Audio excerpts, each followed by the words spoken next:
আসসালামু আলাইকুম। আল্লাহর জমিনে আল্লাহর পক্ষ থেকে দুই তিনটি কথা শুনি আমরা।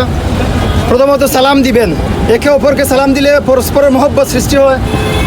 সালাম যে আগে সালাম দিবে সে অহংকার মুক্ত হবে। আর আমরা জানি সালাম দেওয়া সুন্নত, উত্তর দেওয়া ওয়াজিব।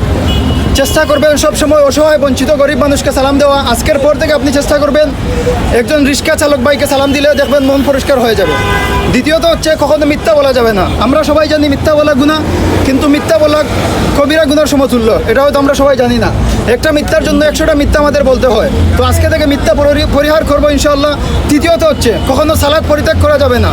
নামাজ আল্লাহর প্রধান ফরজ, কখনো সালাত পরিত্যাগ করা যাবে না। যেই অবস্থায় থাকুন, আপনার কাজ চলে যাক, আপনার ব্যবসা নষ্ট হয়ে যাক, কখনো সালাত ত্যাগ করবেন না ইনশাআল্লাহ। এটাই আল্লাহর পক্ষ থেকে আপনাদের তরফ থেকে বাণী ছিল। আসসালামু আলাইকুম।